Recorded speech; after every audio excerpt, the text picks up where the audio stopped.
સંખેડા તાલુકામાં આવેલ સરસેંડા વસાહતના લોકો માટે પીવાના પાણીની ગંભીર સમસ્યા. લોકોમાં આક્રોશ.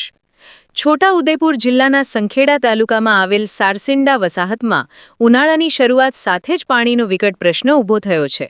છેલ્લા 6 દિવસથી નળ દ્વારા પાણી પુરવઠો સંપૂર્ણપણે બંધ રહેતા ગામલોકોમાં ભારે રોષ ફાટી નીકળ્યો છે.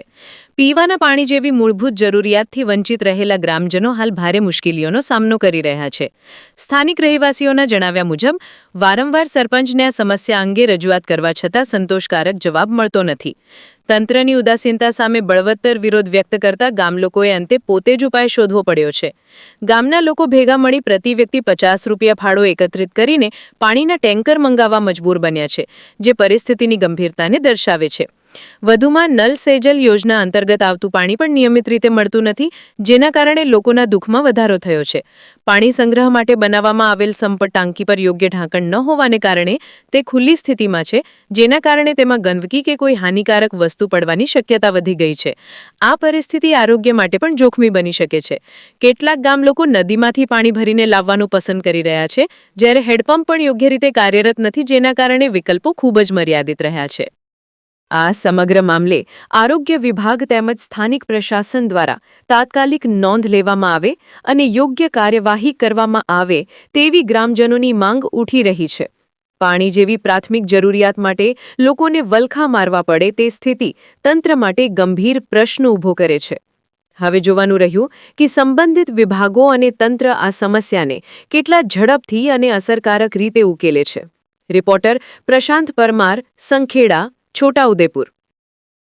મારી વહુ છે ને 8.5 મહિના ચાલે છે. અમને કપડાં ધોવા માટે ખારીએ જવા માટે નદીમાં જવું પડે છે એમને. હવે અમે નહાઈને આવીએ છીએ તો એ કપડાં લઈને તો એટલા થાકી જઈએ છીએ, બરાબર. તો એમને તો ટગારું લઈને માથે લઈને આવવાનું. નદી કેટલે દૂર છે? અહીંથી લગભગ 600 મીટર જેવું છે, 600 મીટર જેવું ખરું. આપણું નામ? રાકેશભાઈ. કેટલા દિવસથી પાણી નહીં આવતું? પાણી અઠવાડિયું જેવું થઈ ગયું.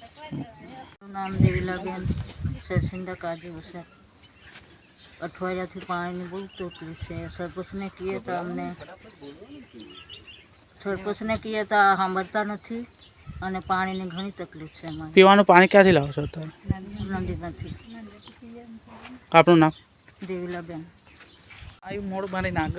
શું સમસ્યા છે તમારે? મારા ગામમાં 1 અઠવાડિયુંથી પાણીની તકલીફ છે. અમે વારા ઘરે સરપંચને રજૂઆત કરતાં પણ સરપંચ સાંભળતા નથી.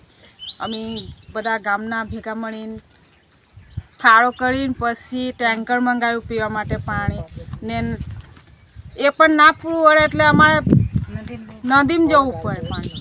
કેટલા દિવસથી સમસ્યા છે? અઠવાડિયું થઈ ગયું, 8-9-10 દિવસ. આપણું નામ? ઉર્મિલા.